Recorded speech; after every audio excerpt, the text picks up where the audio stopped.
Good morning सर्वांना. दिवसाची छान अशी सुरुवात झाली. हे बघा किती छान पिंक कलरचे फ्लॉवर्स आलेत आणि इतकं छान वाटत होतं. मला हे सगळं नेचर पाहायला भेटलं कारण का आज मी पिल्लूला बसपर्यंत सोडवायला गेले होते स्कूलच्या. नेहमी ह्यांनीच जातात. ते त्याच्या टिफिनसाठी मी पास्ता बनवला होता कारण का आज एक्झाम होती, त्याच्यामुळे लवकरच येणार होता म्हणून पास्ता आणि पॉपकॉर्न मी दिले. दोन्हीही त्याचे फेवरेट. त्याच्यामुळे आज तर टिफिन संपणारच होता आणि मग मला चपाती भाजी करण्याचा कंटाळाच आला. त्याच्यामुळे मी खिचडी करायचं ठरवलं आणि खिचडी खात खात मग मी टी व्ही पण बघितली कारण का टी व्हीवरती एक मूव्ही पाहिला मी, नाच ग घुमा. तुम्हीही पाहिला असेल का नाही ते सांगा. आणि खरंच मेडची जे काही हालत त्याच्यामध्ये पाहिली ते खरंच, माझ्याकडे तर मेड नाही आहे पण अशीच होते.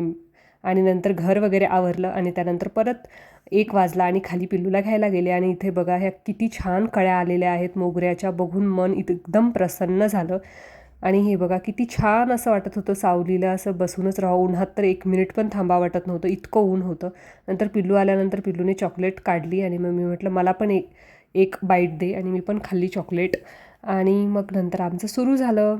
मग माझं पोट इतकं दुखायला लागलं कारण का माझ्या माझी मावशी डॉक्टर आहे, तिने सांगितलं तुला UTI म्हणजे इन्फेक्शन झाले, युरिन इन्फेक्शन. मग त्याच्यासाठी मी धनियाचं पाणी पिलं आणि मग रात्रीचा स्वयंपाक सुरू केला. तोंडल्याची भाजी, चपाती, वरण आणि नंतर हे पाणी पिऊन घेतलं. हे बघा असं पिवळं पिवळं दिसत होतं. आणि मग मी स्वयंपाक करताना परत एक छोटे छोटे क्लिप्स मूवीचे पाहिले. चला भेटूयात, बाय.